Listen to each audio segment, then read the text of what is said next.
If you are one of the many people worrying about our food and where it comes from, you're not alone. And now there's a new reason to worry. A silent earthquake is fracturing our food systems.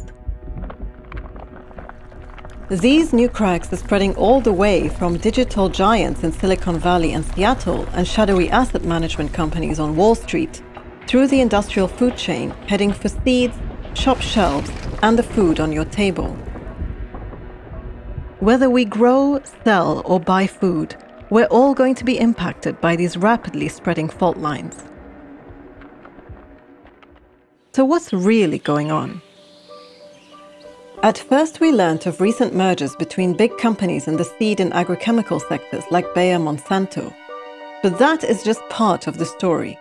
Giant agribusiness firms like Bayer, Corteva Agriscience, Syngenta Group, and BASF are now being joined by other equally powerful corporations from outside the food world who want to shape the food system to serve their interests.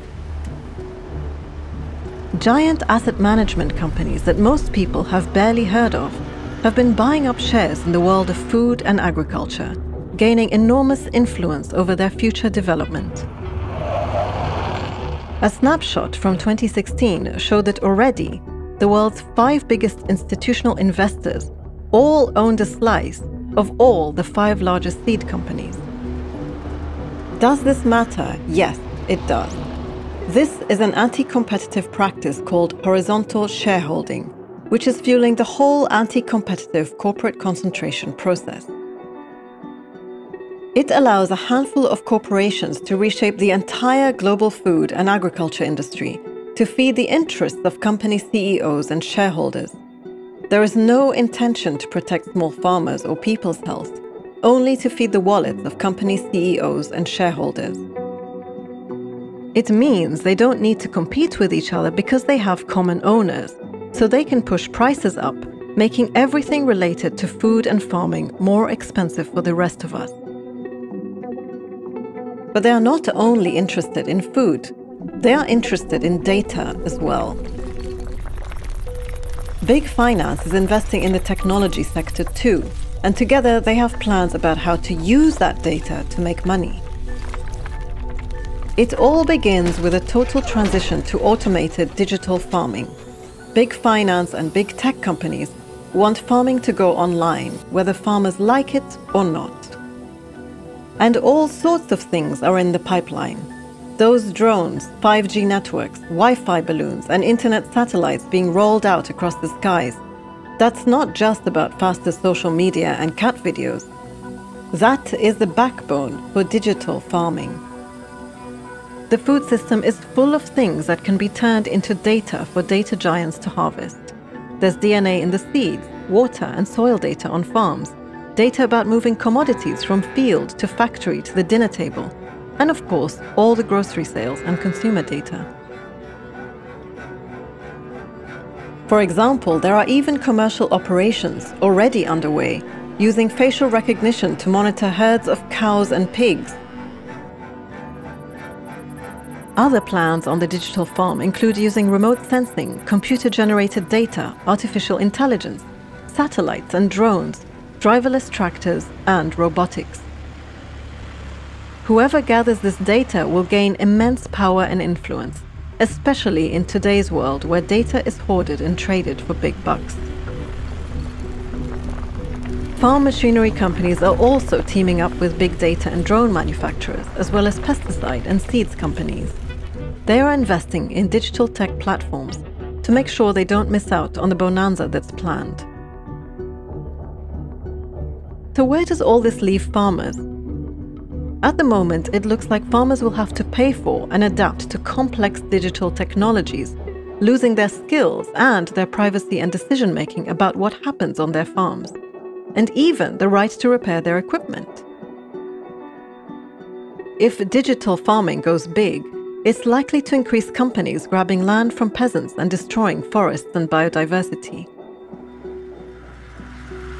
Combine tractors are already displacing peasant farmers and farm workers, and drones and other digital tech are already beginning to make this worse. The big changes in the food system are not only taking place on farms. Off the farm, huge internet-based giants like Amazon, Flipkart, and Alibaba are already circling in further up the chain around online food retailing. They are increasingly able to influence who eats what, and therefore what farms grow. Ruthless companies like Amazon are well known for taking down whole industries and dodging billions of dollars in tax payments. In 2018, US-based Amazon made $11.2 billion in profit, but paid no federal taxes in the US. That is part of why Amazon's CEO, Jeff Bezos, became the richest person on the planet during the pandemic. Amazon and Walmart are battling for supremacy in the US, and in India, where Walmart bought up Indian e-commerce company Flipkart. Alibaba and Tencent are battling for control of China's exploding $75 billion food delivery market and across Asia and other developing regions. These retailers are also partnering with big tech firms to gain access to their automation, robotics, and voice technologies. In fact, Amazon is itself a driving force in the tech world. It owns the world's largest remote cloud computing services company, Amazon Web Services, or AWS, which sells artificial intelligence and facial recognition technologies as well.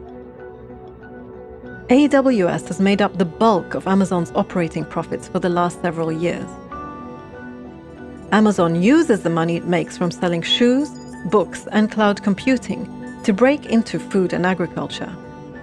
China's Alibaba and Tencent are also taking the same path. Combining AI with online grocery shopping is very beneficial from Amazon's point of view.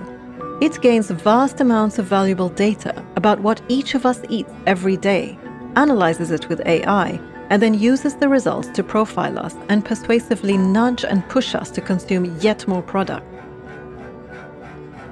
By collecting data about our behavior, companies are creating psychological profiles they use to manipulate us and shape our choices. In fact, the whole industrial food chain as we know it is changing fast. Big data companies are becoming big food retailers and vice versa. It's time to break up, regulate, and control these giant companies before the earthquake they have set in motion becomes unstoppable. They are not part of the post-pandemic solution, even though they like to claim they are.